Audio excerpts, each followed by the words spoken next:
할렐루야. 말씀을 함께 보겠습니다.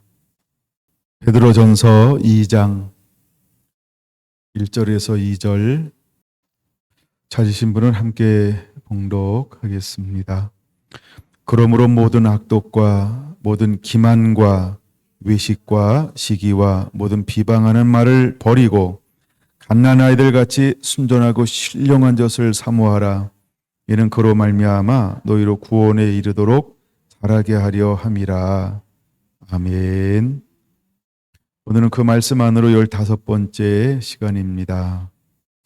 2절에 있는 말씀처럼 소제목은 순전하고 신령한 젖.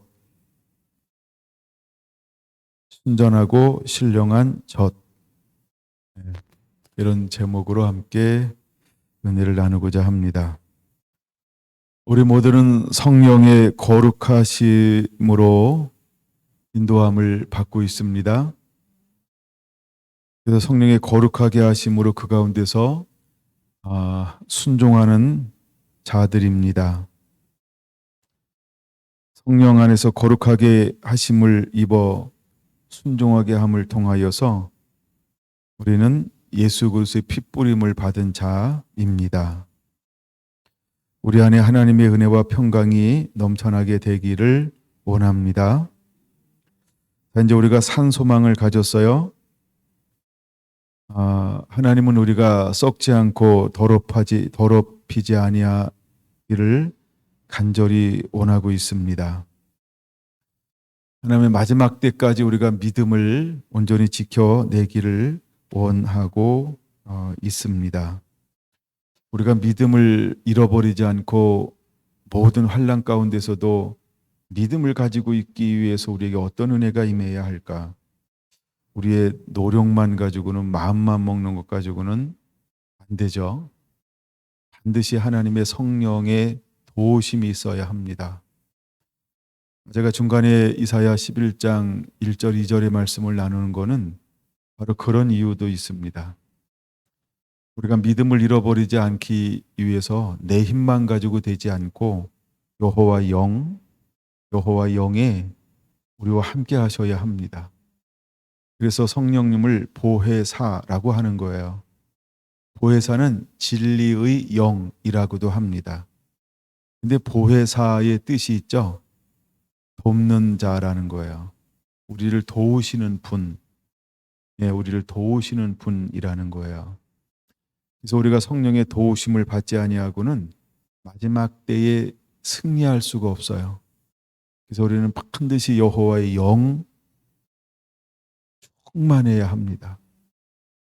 근데 여호와의 영이 때로는 지혜요 총명의 영으로, 또 모략과 재능의 영으로, 또 지식과 여호와 경외함의 영으로 이렇게 예수님 위에 부어졌던 것처럼 이제 우리 위에 부어져서 이제 그것 안에서 다양한 은사들이 그대로 드러나게 될 거라는 거예요. 여러분, 은사가 중요하죠. 성령님이 우리 안에서 일할 때 하나님의 성품들이 은사라고 하는 영역으로 드러나게 될 거라는 거예요. 이것을 우리는 뭐라고 부를 수 있냐 하면 신비한 것, 이렇게 표현할 수 있다라는 것입니다. 그래서 우리 모두는 이 기이한 것, 신비한 것, 이런 하나님에게 있는 그 은혜들이 하나님을 닮은 하나님의 사람들을 통해서 드러나게 해야 할 것입니다. 2장 9절에 보면 이렇게 말씀하고 있어요. 너희는 택하신 족속이요 왕같은 제사장들이요 거룩한 나라요 그의 소유된 백성이다. 이는 너희를 어두운 데서 불러내어 그의 귀한 빛에 들어가게 하신, 이렇게 말하고 있어요. 그의 귀한 빛으로 하나님이 우리를 인도하십니다. 그 빛이 무엇일까요? 그 빛이 우리 가운데 비춰지면 여러분, 우리 안에는 하나님의 영광이 옷 입혀져요. 그래서 하나님의 영으로 충만되어질 수도 있어요. 우리가 예수 그리스도로 옷 입잖아요. 근데 우리가 기이한 빛이라고 할 때 빛을 경험했던 사람들이 홀연히 변화됐어요. 빛을 체험하고 난 다음에는 삶에 놀라운 변화가 일어나는 것들을 볼 수 있어요.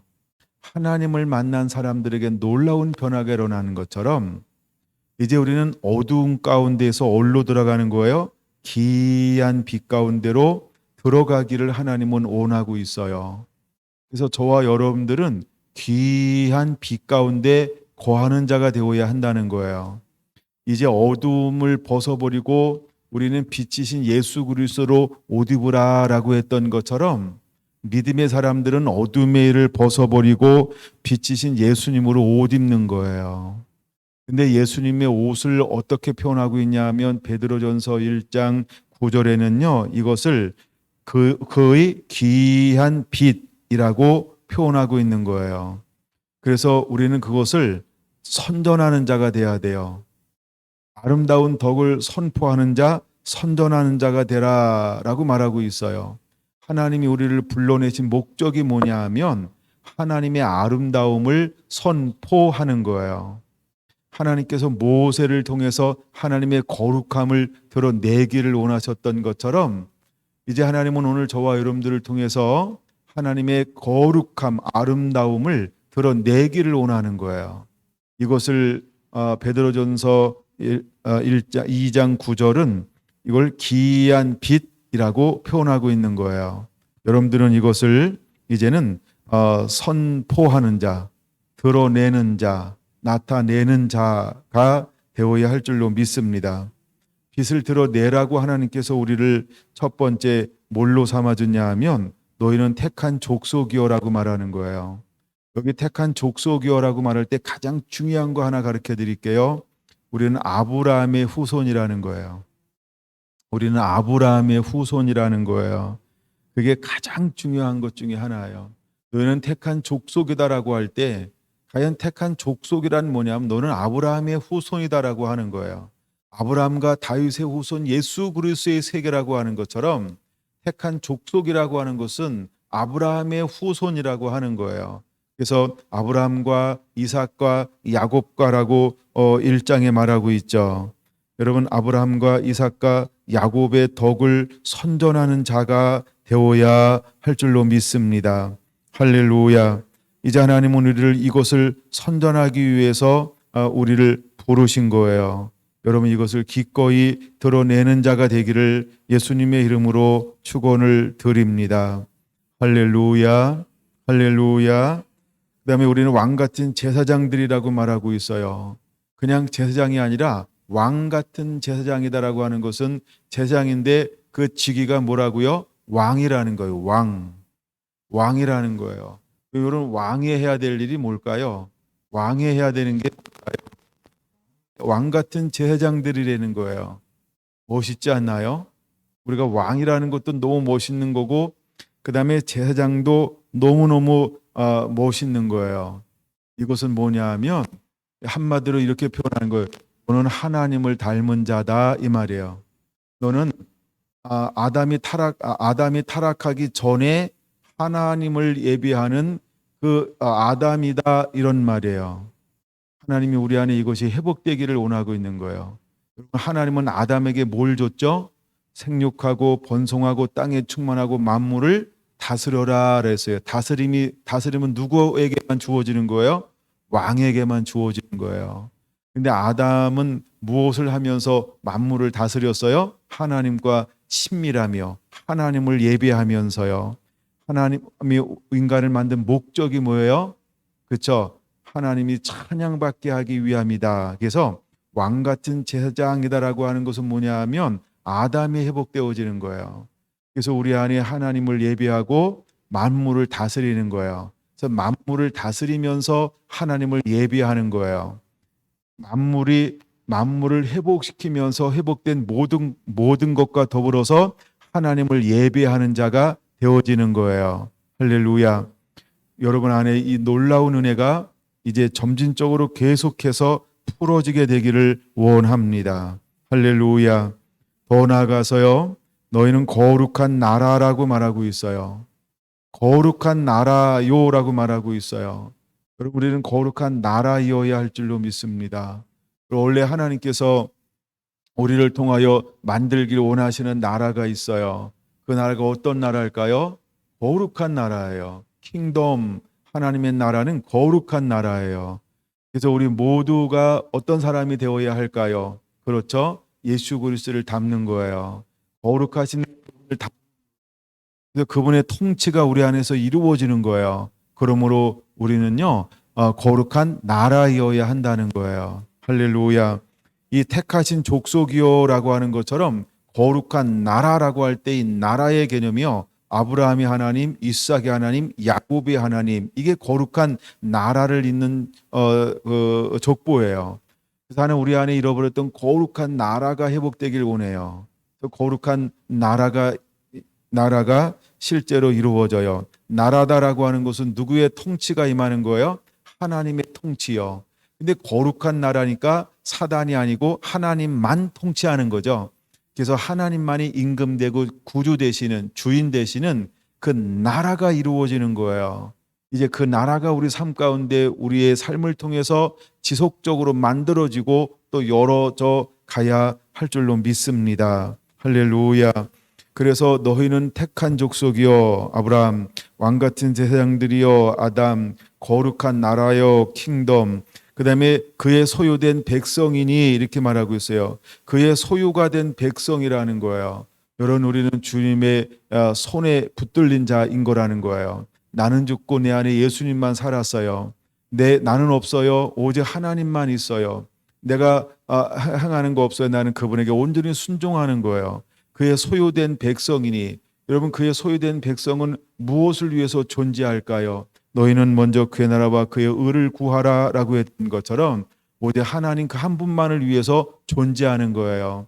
근데 그 안에 뭐가 있을까요? 자유의지가 있어요. 그래서 자원함으로, 기쁨으로, 즐거움으로, 하나님을 사랑함으로, 속에서부터 우러나옴을 가지고요, 하나님을 경배하고 찬양할 수 있는 거예요.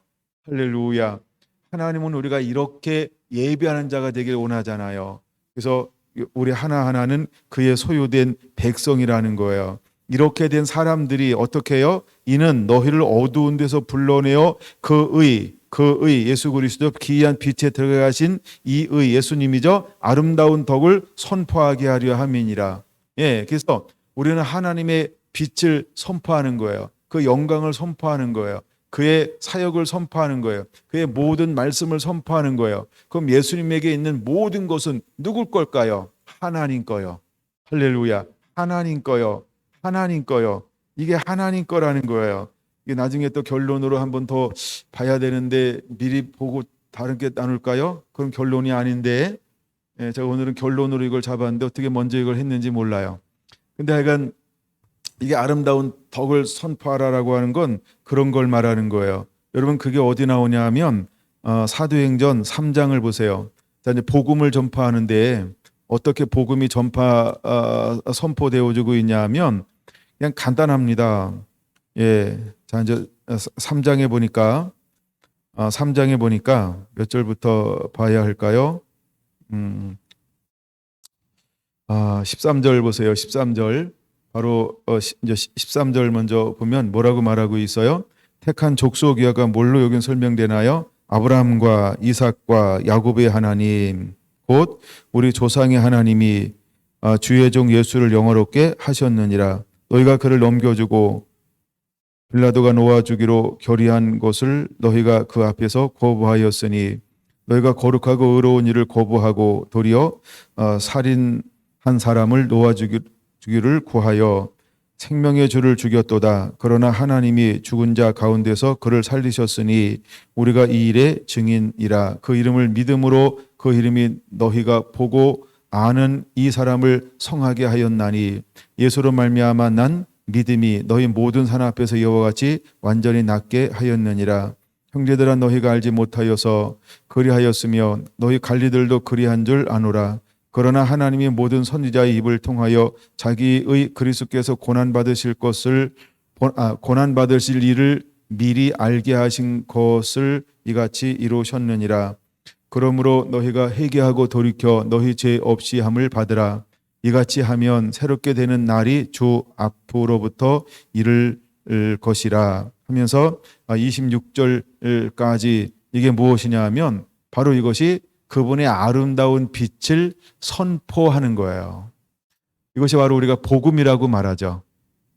예, 아름다운 빛을 선전하게 하려 함이니라, 아름다운 빛을 선포하게 하려 함이니라라고 할 때 그 아름다운 빛이 뭐냐라고 할 때 그것을 우리는 복음이다 이렇게 말하는 거예요. 그걸 복음이라고 말하는 겁니다. 여러분들은 이 복음을 전하는 자가 되기를 예수님의 이름으로 축원을 드립니다. 그랬더니 4장 1절 사도들이 백성에게 말할 때에 제사장들과 성전 맡은 자와 사두개인들이 이르러 예수 안에 죽은 자의 부활이 있다고 백성을 가르치고 전함을 싫어하여. 그들이 뭘 싫어합니까? 세상은 뭘 싫어할까요? 마귀는 뭘 싫어할까요? 죽은 자의 부활, 이걸 싫어하는 거예요. 즉 복음을 싫어하는 거예요. 근데 누가 싫어합니까? 예수 밖에 있는 사람들은 싫어해요. 근데 여러분, 우리는 택한 족속이에요. 할렐루야. 여러분, 우리는 택한 족속이라고 하는 걸 깨달아야 합니다. 여러분, 우리는 왕 같은 제사장들인 걸 알아야 합니다. 우리는 거룩한 나라인 걸 알아야 합니다. 우리는 그의 소유된 백성인 것을 알아야 합니다. 근데 우리는 무엇을 선전하게 되어져 있냐 하면 바로 이것이 복음인 거예요. 그래서 예수 안에 죽은 자의 부활이 있다라고 하는 것, 이게 복음인 거예요. 우리가 복음을 증거할 때 사단에게 속한 무리들은 그걸 싫어하게 되어져 있어요. 근데 우리는 뭘 하는 자가 되어야 할까? 복음을 전하는 자가 되어야 한다라고 하는 거예요. 할렐루야. 자, 4장 7절부터 쭉 나가는 게 22절까지도 이걸 우리는 뭐라고 말하냐 하면 복음인 거예요. 복음. 이게 복음이에요. 여러분들이 시간 내서 꼭 읽어보시기 바랍니다. 예, 그냥 읽을까요? 여러분들 읽어보시기 바랍니다. 이게 약간 복음이라는 거예요. 복음. 여러분, 이게 복음이라고 하는 걸 깨달아야 돼요. 그 다음에 5장 17절에서 42절, 이것도 복음이라는 거예요. 이것도 복음이라는 거예요. 5장 17절부터 44절, 42절, 이것도 복음이라는 거예요. 그들의 아름다운 덕을 선전할 때 어떤 역사들이 일어나나요? 하나님이 일할 수 있고 하나님이 영광을 받으실 수 있어요. 그리고 잃어버린 영혼들을 주께로 돌아올 수 있고, 그 다음에 다시 한번 성령이 강력하게 이 땅 가운데 임할 수 있고, 그리고 복음을 증거할 때 놀라운 거룩한 통로들의 문들이 계속해서 열려지는 것을 경험하고 볼 수 있게 될 것입니다. 여러분, 하나님은 저 여러분들을 통해서 이 일들을 행하기를 원하시고 있다라고 하는 것이지요. 이게 왜 복음의 능력이라고 하는 거예요. 2장 1절 볼까요? 2장 1절. 그러므로라고 하는 것은 1장 23절부터 25절까지를 봐야 돼요. 그러면 1장 22절을 23절을 한번 올라가 볼게요. 너희가 거듭났으니까 그러므로 이렇게 말하는 거예요. 거듭난 것은 썩어질 씨로 된 것이 아니요. 썩어질 씨로 된 것이 아니요. 그럼 2장 1절 썩어질 씨는 뭘까? 모든 악독과 모든 기만과 위식과 시기와 모든 비방하는 말, 이것이 썩어질 씨라는 거예요. 이거는 육체적인 것이라는 거예요. 베드로전서 2장 1절. 네, 그래서 이 모든 악독, 모든 기만, 위식, 시기, 모든 비방하는 말, 이것이 썩어질 거라는 거예요. 우리가 거듭난 것은 무엇으로 됐다고요? 1장 23절 썩지 아니할 씨로 된 것이에요. 그래서 살아있고 항상 있는 하나님의 말씀으로 우리는 거듭난 거예요. 살아있고 항상 있는 하나님의 말씀으로 우리는 거듭난 거예요. 그 다음에 베드로전서 1장 24절 그러므로 모든 육체는 풀과 같고 그의 모든 영광은 풀의 꽃과 같으니 풀은 마르고 꽃은 떨어지되 오직 주의 말씀은 세세토록 있도다 하였으니 너희에게 전한 복음이 곧 이 말씀이니라. 그러므로 이렇게 시작하는 거예요. 그러니까 항상 살아있는 이 말씀이요. 우리가 이제 거듭났어요. 항상 살아있는 말씀으로 우리가 새로워졌어요. 그러면 1장, 2장 1절에서 모든이란 단어가 우리 성경은 3번 사용되어지고 있죠. 첫 번째, 모든 악독을 버려야 된다 이렇게 말하고 있어요. 모든 악독이라고 하는 건 뭘까요? 남을 해하려고 하는 모든 악한 생각들, 악한 것들을 버리라라고 말하고 있는 거예요. 남을 해하려고 하는 모든 악한 것들을 버려야 한다 이렇게 말하고 있는 거예요. 그 다음에 두 번째, 모든 기만이라서 기만이라고 하는 것은 뭘까요? 남을 속이는 거죠. 예, 그 다음에 외식은 겉과 속에 다른 걸 말하는 거죠. 그 다음에 시기라고 하는 것은 우월감에서 나오는 방해 행동을 말하는 거예요. 그래서 우리가 시기하죠. 내가 너보다 나은데, 약간 뭐 이런 마음에서 우리가 시기심이 발동이 되어지는 거예요. 내가 이만큼 수고했는데 뭐 이런 거. 그래서 우리가 모든 기만과 위식과 시기를 벗어버려야 한다는 거예요. 그 다음에 세 번째, 모든 비방하는 말을 버리라라고 말하고 있어요. 비방하는 말은 뭐 중상모략하는 거, 악담하는 거 이런 것들을 말하겠죠. 예, 우리가 그런 것들을 벗어 버리는 자가 되어야 합니다. 그래서 거듭난 자라고 할 때 우리가 거듭났다. 우리가 항상 있고 살아있는 말씀으로 거듭난 사람들은 2장 1절 이 모든 것을 버리게 되어져 있다는 거예요. 이거는 옛사람이라는 거예요. 이것은 바로 옛사람이라는 거예요. 1장 14절 이렇게 말합니다. 1장 14절 너희가 순종하는 자식처럼 전에 알지 못할 때에 따르던 너희 사욕을 본받지 말고 오직 너희를 부르신 거룩한 이처럼 너희도 모든 행실에 거룩한 자가 되라 라고 말하고 있죠. 그것처럼 2장 1절을 우리가 뭐라고 표현할 수 있냐 하면 사욕이라고 말할 수 있는 거예요. 사욕이라고 하는 걸 지난번에 다루었나요? 안 다뤘어요? 다뤘어요? 예, 두 가지 의견이 있어서 사욕은 욕심을 말합니다. 사욕은 탐욕을 말하고 있는 거예요. 이 부분을 약간 깊이 좀 다뤘어야 되는 부분인데 안 다뤘나 봐요.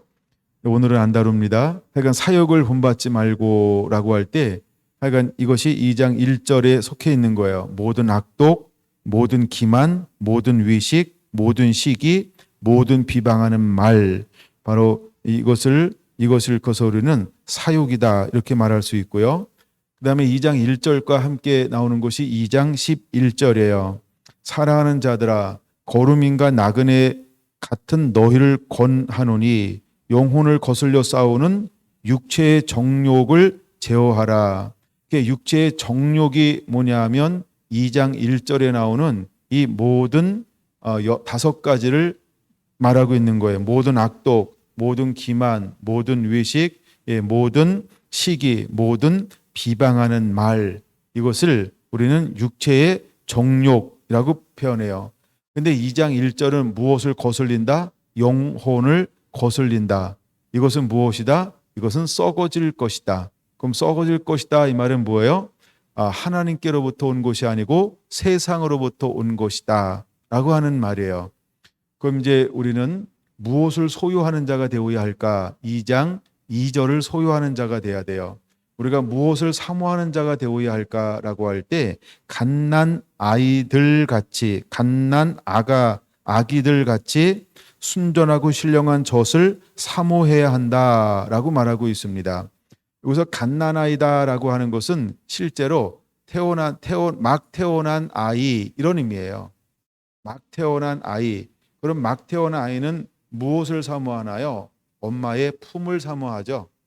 예, 그런 것처럼 우리는 엄마의 품을 사모하듯 무엇을 사모하는 자가 되어야 한다는 거예요. 예수 그리스도의 말씀, 하나님의 입에서 나오는 그 말씀을 사모하라는 거예요. 여러분, 우리의 초점이 하나님께 있어야 돼요. 우리의 초점이 예수님께 있어야 돼요. 할렐루야. 갓 태어난 아이가 어머니의 가슴, 젖을 찾는 것처럼 이제 우리는 갓난 아이들 같이 무엇을 사모하는 자가 되어야 할까? 순전하고 신령한 젖을 사모하는 자가 되어야 한다는 거예요. 그럼 순전하고 신령한 젖, 이것을 무엇을 의미하는 것이냐 하면 말씀을 의미하는 거죠. 이처럼 우리는 무엇을 사모하는 자가 되어야 할까? 여호와의 입에서 나오는 말씀을 사모하는 자가 되어야 한다라고 하는 것입니다. 근데 누구처럼? 막 태어난 아이처럼, 갓난아이처럼 어머니의 품을 사모하는 거예요. 여러분, 어머니의 그 젖가슴을 사모하는 거예요. 하나님의 말씀을 사모하는 거예요. 여러분 안에 그런 순전하고 신령한 젖을 사모함이 일어나게 되기를 원합니다.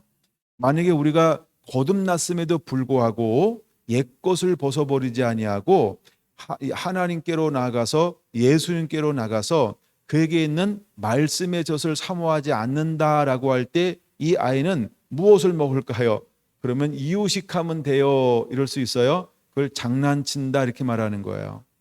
하나님은 우리에게 이유식이라고 말하지 않아요. 무엇을 사모하라 그랬어요?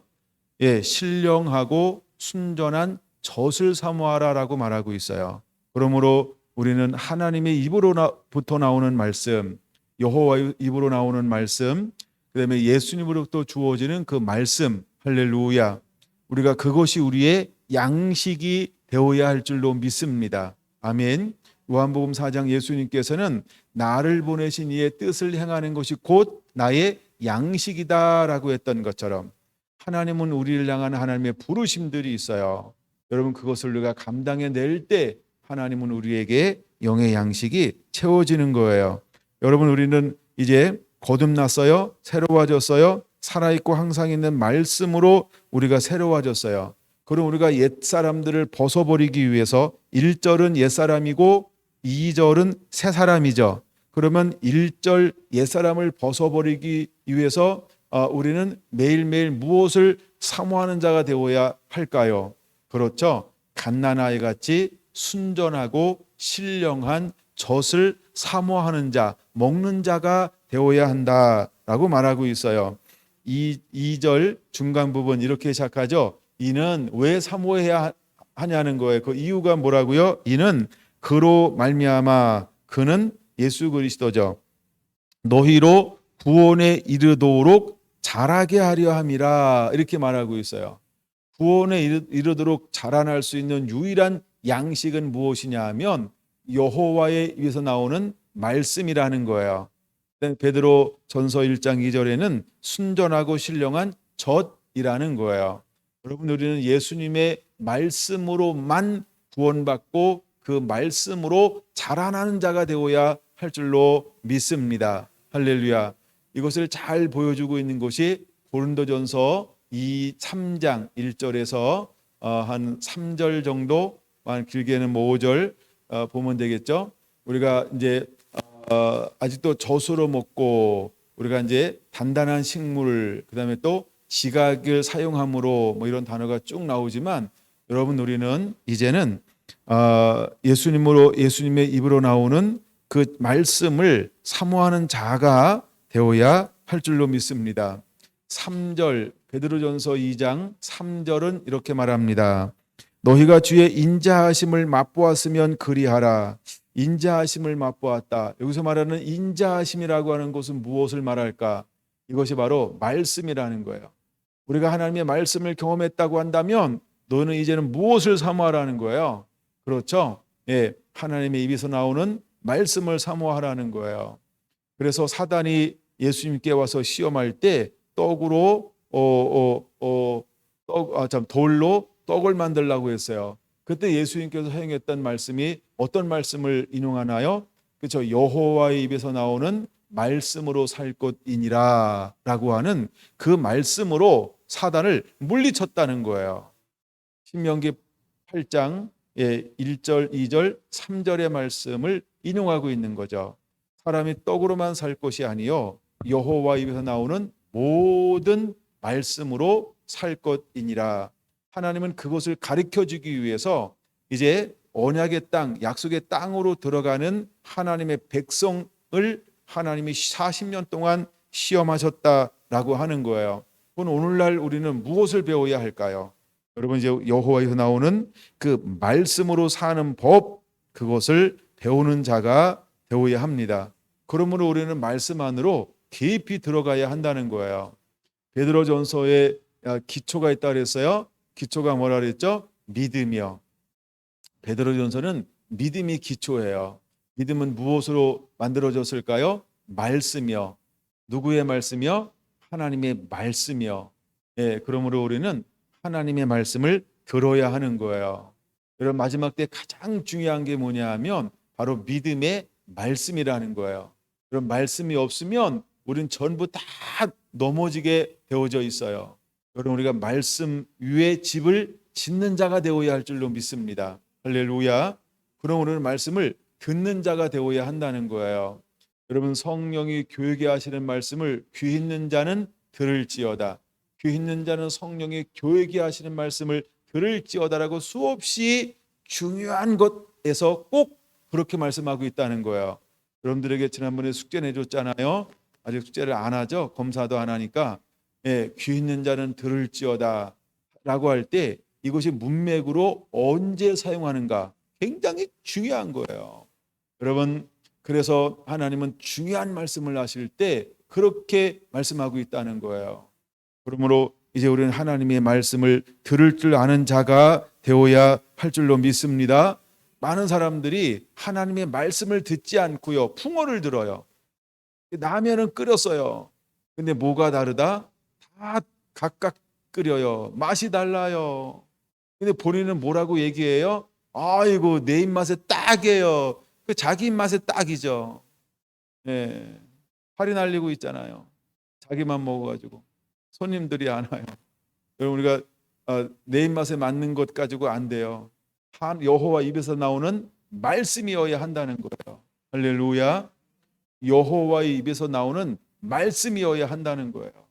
여러분, 각자 입맛 가지고는 안 되는 걸 알아야 합니다. 그래서 우리가 너희가 주의 인자하심을 맛보았으면 그리하라. 여러분, 말씀이 굉장히 중요합니다. 그 다음에 4절, 사람에게는 버림바 되었으나 누구죠? 예수 그리스도요. 하나님께서는 택하심을 입은 보배로운 산돌이신 예수께 나아가. 그럼 여러분, 우리는 어디 앞으로 나가야 할까요? 그렇죠? 예수님이 보배인 걸 알아야 돼요. 예수님이 보배인 걸 알아야 돼요. 우리는 예수님을 붙잡는 자가 되어야 할 줄로 믿습니다. 너희도 산돌같이 신령한 집으로 세워지고, 신령한 집, 이렇게 해놓으세요. 여러분, 신령한 집, 우리는 이 집이라고 하는 건 두 가지 의미가 있어요. 하나는 성전, 이런 개념이 있죠. 또 하나는 교회, 이런 개념이 있어요. 근데 그 중에 굳이 하나를 붙잡으라라고 말하면 그냥 우리가 몸된 성전, 이걸 좀 붙잡았으면 좋겠어요. 몸된 성전으로 우리는 세워져야 할 줄로 믿습니다. 두 번째가 예수 그리스도로 말미암아 하나님의 기쁘게 받으실 신령한 제사를 드릴 이라고 적으세요. 거룩한 제사장, 그게 이예요. 거룩한 제사장이 될지니라. 그럼 이제 우리가 예수님께 나아가서 보배로운 그 산돌이신 그 보배로운 산돌을 뒤에 나올 겁니다만 무슨 돌이라고 말하냐 하면 많은 사람들이 버린 모퉁이 돌, 이렇게 표현하는 거예요. 모퉁이 돌인데, 여러분, 우리는 어디 위에다 집을 짓는 자가 되어야 할까요? 네, 예수님 위에 집을 짓는 자가 돼야 돼요. 이 말은 예수님 안에 집을 짓는 자가 돼야 돼요. 이 말은 말씀 안에 집을 짓는 자가 되어야 되는 거예요. 처음에 집을 짓다라고 할 때 하나님이 어떤 집을 말씀하고 있냐면 마태복음 16장에 신앙 고백할 때 내가 이 반석 위에 집을 세우리니 음부의 권세가 이기지 못하리라. 그러니까 하나님이 짓는 집은요, 사단이 이길 수 없는 집을 짓는 거예요. 할렐루야. 하나님이 짓는 집은 사단이 이길 수 없는 집을 짓는 거예요. 할렐루야. 근데 내가 하나님의 집이라고 하는데 사단이 늘 이겨요. 그럼 그거 누가 지은 거예요? 내가 지은 거예요. 그렇죠? 네, 하나님이 지은 집은요, 음부의 권세가 이기지 못하는 집을 져요. 근데 음부의 권세가 허구한 날 이기고 있다. 그럼 그 집은 누가 지은 거예요? 하나님이 짓고 싶은 집이 아니라 그냥 내가 인위적으로 지은 집이에요. 근데 그것도 집은 집이죠. 예, 그래서 우리가 착각하고 살 수 있어요. 마치 하나님이 원하는 집을 지은 것처럼. 근데 여러분, 우리는 이제 신앙 고백 위에 하나님이 지으시는 집, 그 집은 특징이 하나 있다. 마귀가 이기지 못한다. 여러분은 마귀가 이기지 못하는 집을 소유한 자가 되어야 할 줄로 믿습니다. 할렐루야. 예, 그래서 마귀가 이기지 못하는 집은 어떻게 집을 지어지냐 하면, 다시 복습하는 것처럼 올라가면 1장 23절처럼 살아있고 항상 있는 하나님의 말씀으로 집이 지어져야 한다. 2장 2절처럼 순전하고 신령한 젖을 사모하라. 저는 순전하고 신령한 젖을 먹는 사람이 지어지는 집이어야 한다. 또 하나 본다고 한다면 1장 14절이나 2장 11절에서 육체의 정욕을 제어해야 한다. 바로 그것이 이기는 집이라는 거예요. 할렐루야. 그래서 우리가 여러분들 이기는 집이 되어지게 되기를 예수님의 이름으로 축원합니다. 1장은 크게 세 가지로 분류할 수 있는데 1장 1절에서 12절까지는요, 성도의 구원을 말하고 있어요. 우리가 구원받는데 가장 중요한 게 뭐냐면 믿음이죠. 믿음의 말씀이죠. 그래서 우리가 믿음으로 구원받는 것에 대해서 말씀을 하고 있어요. 두 번째 13절에서 21절까지는요, 성도의 거룩함에 대해서 말하고 있어요. 그래서 뭘 강조하냐 하면 15절에 이렇게 말하죠. 너희도 모든 행실에 거룩한 자가 되라. 기록되었을 때 내가 거룩하니 너희도 거룩할지어다 라고 말하면서 어떻게 성도가 거룩한 성도가 되어야 하는가, 이것에 대해서 말씀하고 있어요. 그리고 세 번째는요, 22절부터 25절까지 바로 성도의 사랑에 대해서 말씀을 하고 있어요. 22절 한번 볼까요? 1장 22절. 너희가 진리를 순종함으로 너희 영혼을 깨끗하게 하여. 그럼 너희 영혼을 깨끗하게 한다라고 할 때 내 신령한 집을 세우는데 어떻게 세워야 된다? 그죠? 깨끗한 집을 세우는 것인데, 뭘로 깨끗해진다? 진리를 순종함으로 깨끗해진다. 그럼 내가 짓는 집은 어떤 재료로 세우는 거예요? 깨끗한 것인데 그것이 진리를 순종함으로, 하나님의 말씀을 그대로 순종함으로 지어지는 집이어야 한다. 이걸 보여주고 있는 것이죠. 그러면 22절 다시 볼게요. 영혼을 깨끗하게 하여 거짓 없이 형제를 사랑하기에 이르렀으니 마음으로 뜨겁게 서로 사랑하라. 그럼 여러분, 우리의 집은 나만을 위한 집이 아니고 어떤 집이어야 할까요? 그렇죠. 함께 더불어 살려낼 수 있는 집이라는 거예요. 우리가 예수님이 하나님과 하나가 됨을 통해서 우리를 살려주는 자가 되었죠. 그 다음에 예수님도 우리와 하나가 되어줌을 통해서 살려내는 자가 되었죠. 그 다음에 예수님께서 사명을 감당하셔서 성령을 부어주심을 통하여 성령이 우리와 함께함을 통하여 뭐하는 자가 되게 하시는 거예요? 함께 살려내는 자가 되기를 원하시는 거예요. 그러므로 우리는 함께 살려내는 집이어야 한다는 거예요. 이걸 다른 말로 표현할 때 1장 22절에는 마음으로 뜨겁게 서로 사랑하라라고 말하고 있는 거예요. 바로 이것이 사랑이라는 거예요. 이게 사랑의 개념이라는 거죠. 우리는 이런 집이 되어져야 할 줄로 믿습니다. 그래서 집은 성전이다, 마음 성전이다, 그다음에 또 교회다, 여러 이런 개념이 있습니다. 근데 이걸 우리가 한번 내 몸이 성전인 거예요. 그렇죠? 우리가 완전히 내 마음의 성전이 깨끗한 집을 짓는 그런 하나님의 사람이 되어야 합니다. 근데 이제 집을 지었어요. 그다음에 두 번째 필요한 게 있어요. 그건 뭐냐 하면 세워지고 예수 그리스도로 말미암아 하나님이 기쁘시게 받으실 신령한 제사를 드릴 거룩한 제사장이 될지니라. 예배하는 자가 되는데 어떤 예배자? 거룩한 예배자가 되라, 이렇게 말하고 있어요. 그러므로 하나님은 우리에게 뭘 요구하나요? 거룩한 예배자가 되기를 원하고 있는 거예요. 그러므로 우리는 첫 번째 올라가 우리가 어떤 성도가 되어야 할까요? 먼저 우리는 거룩한 성도가 되어야 합니다. 믿음으로 구원받은 믿음의 반석 위에 집을 지은 거룩한 성도가 되어야 합니다. 그 다음에 우리는 거룩한 성도가 되어야 합니다. 예, 그래서 모든 행실에 거룩한 자, 옛것은 죽고 이제 내 안에 새 사람이 되어지는 그런 하나님의 사람이 되어야 합니다. 옛것이 죽기 위해서 1장 14절은 무엇을 요구하고 있습니까? 사욕을 본받지 말고를 요구하고 있어요. 사욕이라고 하는 게 뭐라고 했죠? 욕심이나 탐욕이라는 거예요.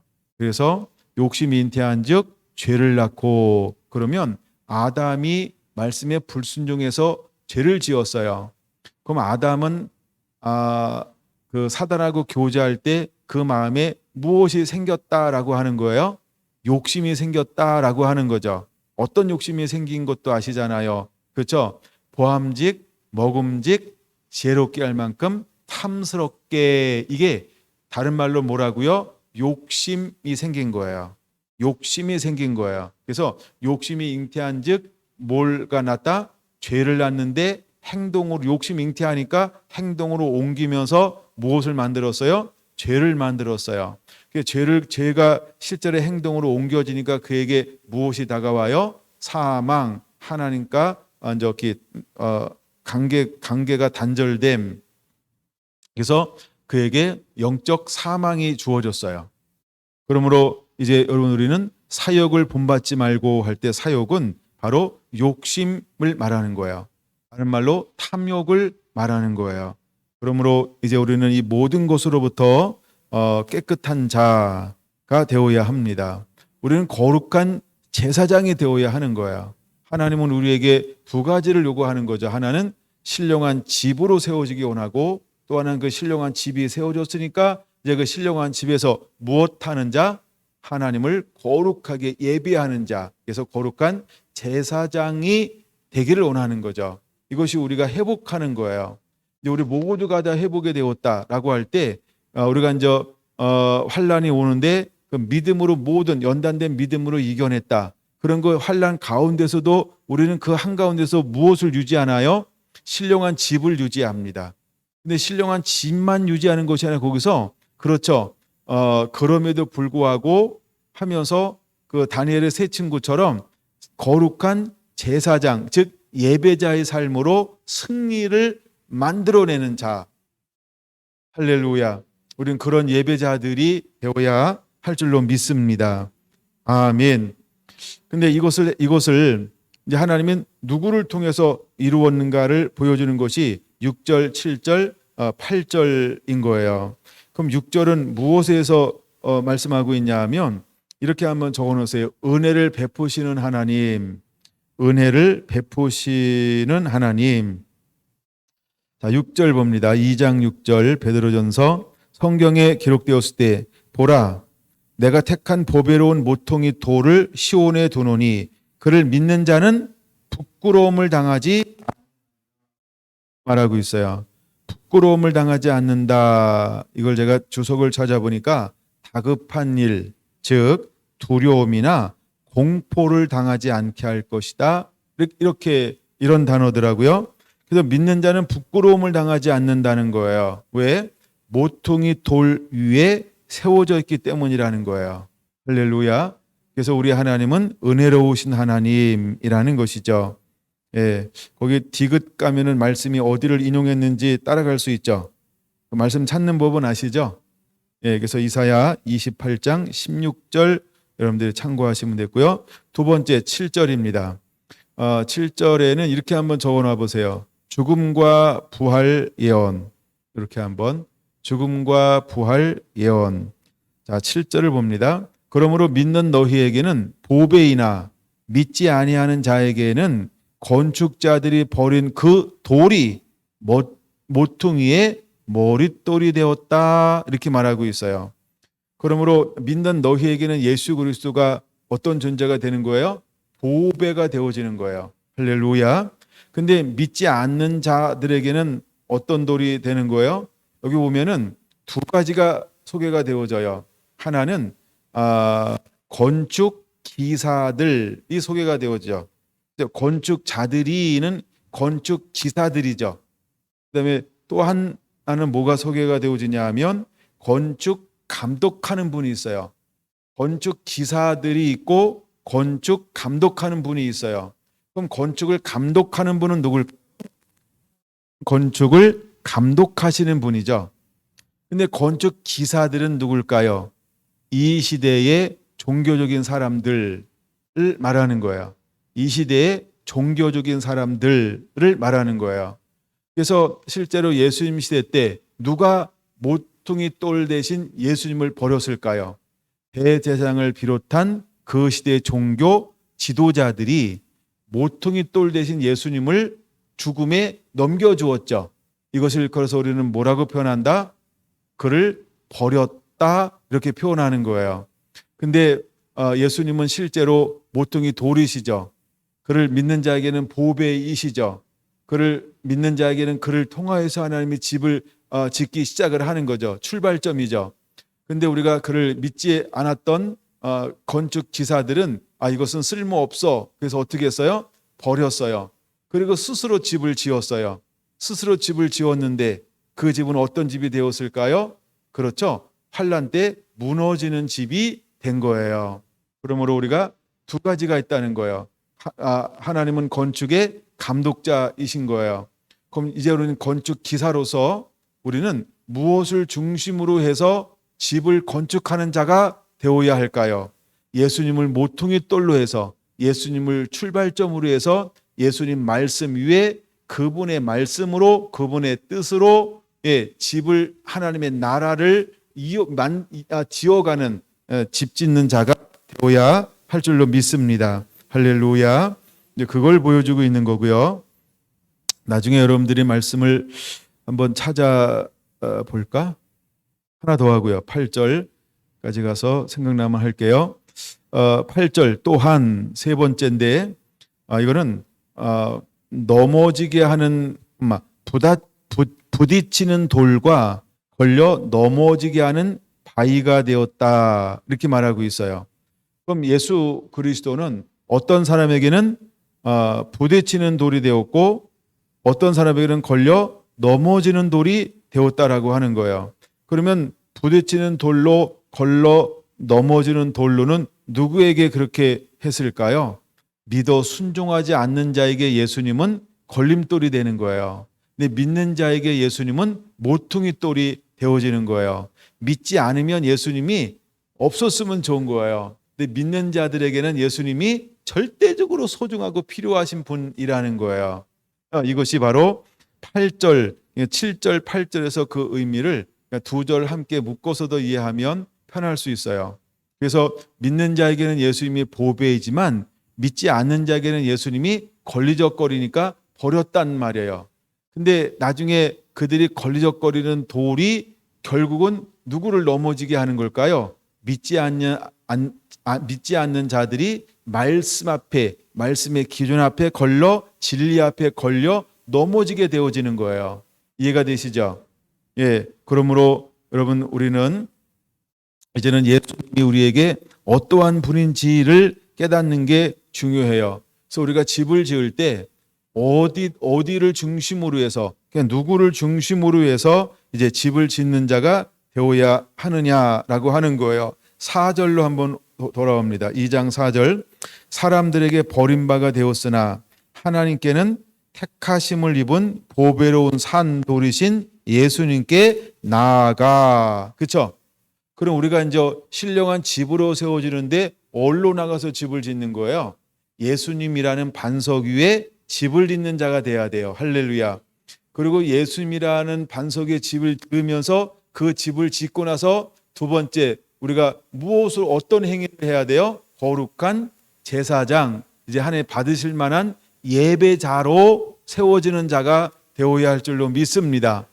근데 믿지 않는 사람들은 어디다 집을 지었어요? 자기가 집을 짓고 싶은 대로 집을 지었어요.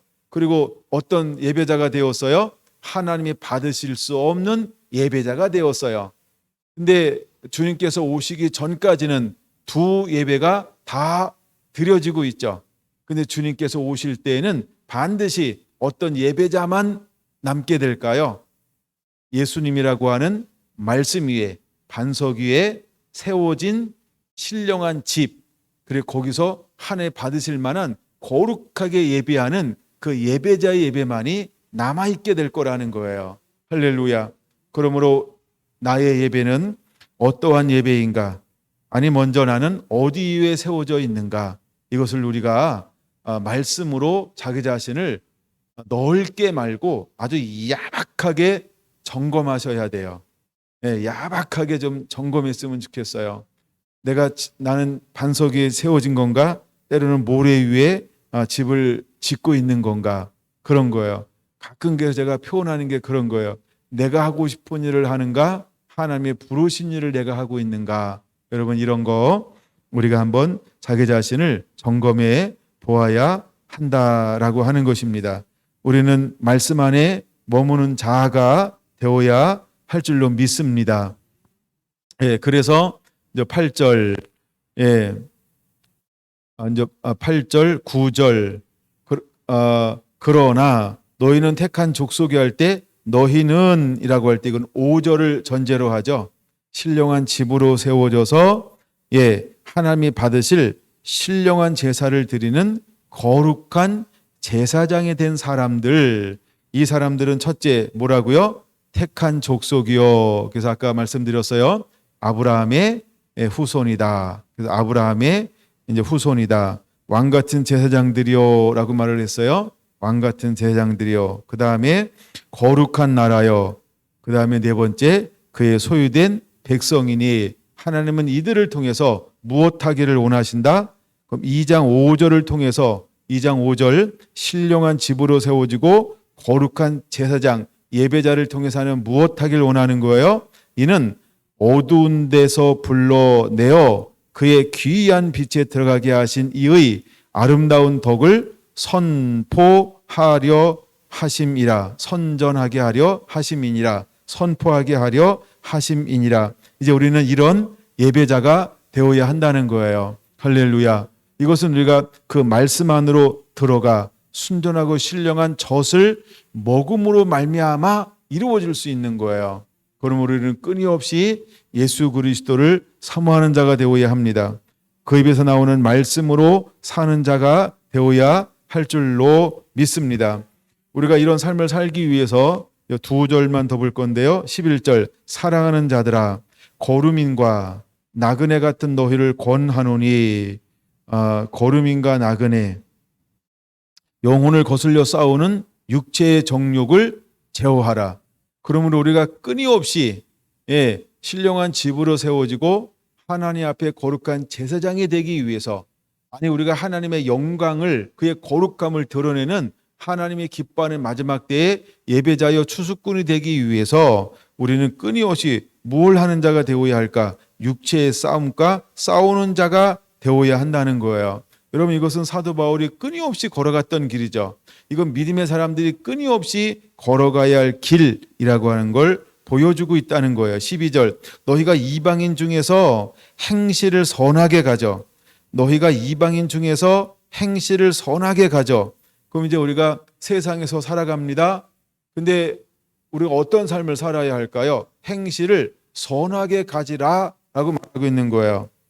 너희를 악행한다고 비방하는 자들로 말미암아 너희 선한 일을 보고 오시는 날에 하나님께 영광을 돌리게 하려 하심이라. 할렐루야. 우리를 악행한다고 사람들이 비방할 거예요. 우리가 무너진다라고 막 사람들이 비방할 거예요. 근데 실제로 우리는 어떤 삶을 살아내야 된다? 너희의 선한 행실을 보고 이렇게 말하고 있죠. 행실을 선하게 가져 이렇게 말하고 있죠. 제가 지난 시간에 잠깐 어떤 한 부분을 또 다루고 오늘 이곳으로 또 돌아왔어요. 지난 시간에 누굴 다뤘을까요?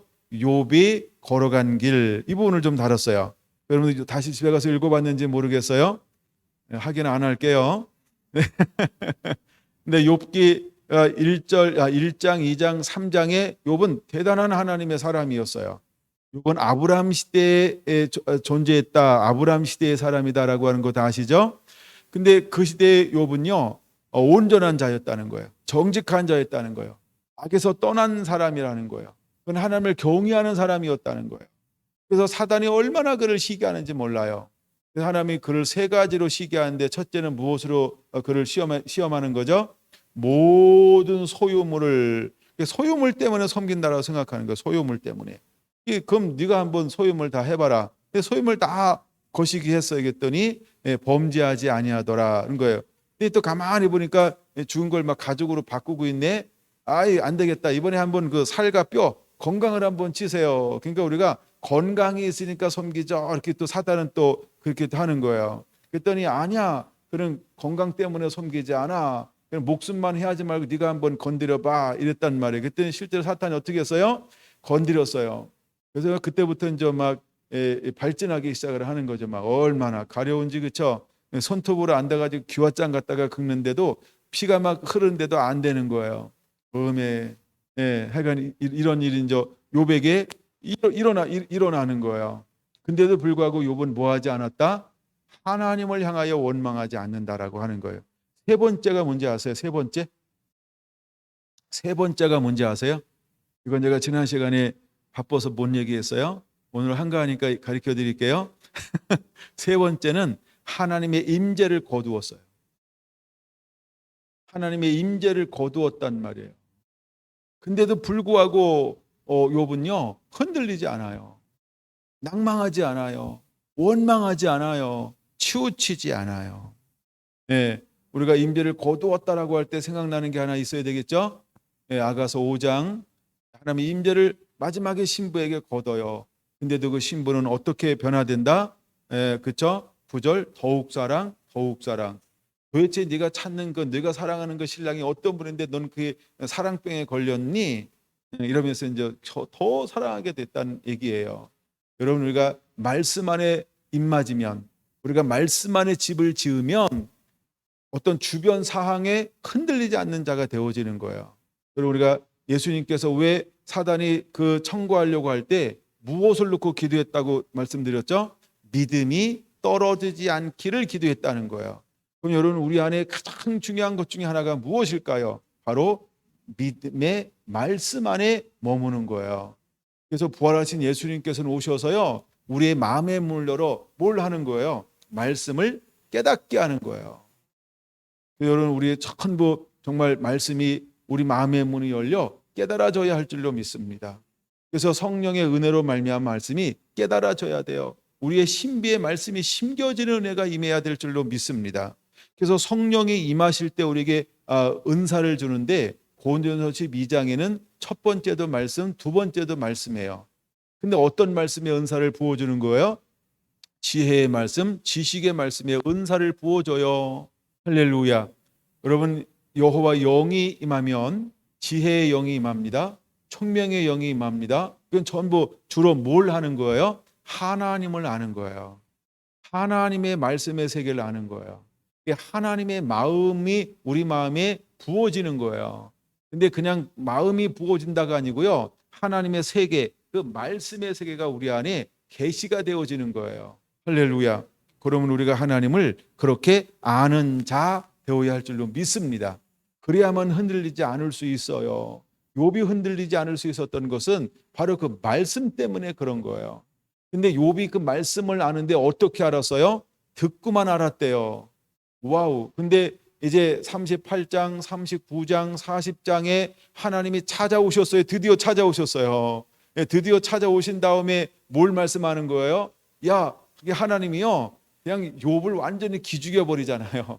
여러분, 다시 한번 그 부분 읽어보세요. 야, 내가 천지를 창조해서 내가 모든 것을 행하시는 분이야. 너 이거 할 수 있어. 너 이거 할 수 있어. 너 이거 해 능하겠느냐 하겠냐 막 얼마 약 올리는 건 아니에요. 하나님이 그 막 하나님을 보여주는 거예요. 네가 의롭다고 하는데, 네가 했다고 하는데, 그러니까 우리가 하나님은요, 우리에게 공급하고 우리가 할 수 있는 것보다 너무너무나 강대하고 위대하신 분이라고 하는 것, 이걸 하나님이 보여주는 거예요. 그러는 동시에 욥이 깨닫는 거예요. 내가 귀로만 듣던 하나님을 이제는 뭐라고요? 하나님이 눈을 열어 보여주니 나는 아무것도 아니네. 이래가지고 전부를 다시 내려놓고 회개하는 거예요. 그때 다시 회개하는 거예요. 내가 정말 아무것도 아니로구나. 하나님 앞에 나는 아무것도 아니로구나. 하나님 앞에 나는 지푸라기만도 못하구나. 정말 벌레만도 못하구나. 뭐 이런 고백했던 고백들을 아마 욥이 다 하고 싶어 했을 거예요. 예. 하여간 우리가 하나님을 알게 되면요, 아무것도 아닌 걸 보는 거예요. 여러분, 이사야 6장이 그냥 그런 고백을 하는 게 아니에요. 우리 안에 그런 만남들이 일어났으면 좋겠어요. 그렇죠? 우리의 눈을 열어 정말 거룩한 하나님을 볼 때, 내 안에 있는 그 죄가 그냥 하나님이 보라고 보여준 게 아니에요. 하나님을 알아가는데 내가 걸림이 되는 걸 그냥 아는 거예요. 야, 이 부정한 가운데 하나님을 뵈 있을 수 없는 일이다. 이건 죽었다. 죽을 수밖에 없구나. 그냥 내가 아는 거예요. 죽을 수밖에 없다는 걸. 그때는 하나님의 은혜로 어떤 은혜가 임하는 거예요. 예, 숯불이 내려오더니 그 죄가 정결케 되어진 은혜. 하나님의 전적인 은혜로 말미암아 깨끗해 되어지는 거죠. 물론 이게 베드로전서에서도 나중에 보혈이라고 하는 측면을 가지고 이제 다룰 수 있는 부분들이 있어요. 내가 우리를 씻기는 것은 뭘로 씻길 수 있냐면 예수님의 십자가 흘린 보혈의 피로 말미암아. 할렐루야. 그럼 우리는 날마다 예수님의 보혈로 씻겨짐의 은혜가 우리 가운데 임해야 할 줄로 믿습니다. 예, 그것으로 인해서 욥이 새로운 경험을 하는 거예요. 새로운 경험이요. 그러면 하나님이 2배로 축복 주었다, 그걸로 끝나기를 원할까요? 사실은 욥기는요, 그 이상의 것을 우리에게 보여주고 있는 거예요. 단순히 2배의 축복을 받았다가 하나님의 보여주기를 원한다면 결국 그게 기복이지 뭐야. 그렇죠? 근데 단순히 하면 2배의 복을 받았다, 이것으로 하나님은 끝내주는 걸 원하지 않아요. 여러분, 우리가 어떤 삶을 살아갈까요? 그럼 그 이후에 이제 욥은 어떤 삶을 여전히 살아갈까요? 예, 그는 하나님을 사랑하고 이웃을 사랑하는데 또다시 공법을 물같이 정의를 하수같이 흘리는, 이 말씀이 어디 있는지 아시죠? 아모스 5장 24절이요. 예, 제가 이 고등학교 1학년 때 하나님께 받은 말씀이에요. 예, 내가 공법을 물같이 정의를 하수같이 흘리게 할지니라. 이번에 성경은 좀 바뀌었던데 번역을. 예, 약간 그렇게 삶을 사는 거예요. 그렇게 삶을 살아요. 하나님을 경외하는 삶을 사는 거예요. 또다시 그 앞에 순전하고 죄악에서 떠나고 하나님 앞에 온전하면서 하나님을 첫자리에 놓고 그대로 섬기는 거예요. 예, 그러면서 어떻게 해요? 더 사랑하면서 무흠하게 사랑하는데, 무흠한 게 중요한 게 아니고요, 더 사랑의 삶을 사는 거예요. 사랑하는 삶을 사랑하는 거예요. 근데 이제 그 이후에 이건 성경에 이제 더 이상 기록이 안 돼 있으니까 이건 제가 이제 생각하는 건데, 욥에게는 뭐가 있었냐면요, 두려워하는 것이 내게 임하였구나, 이런 단어가 있어요. 두려워하는 것이 내게 임하였구나, 이런 게 있어요. 그러니까 두려워하는 게 뭘까라고 할 때 아까 말한 3가지를 그런 두려워했다는 거예요. 뭘 두려워했을까요? 그렇죠?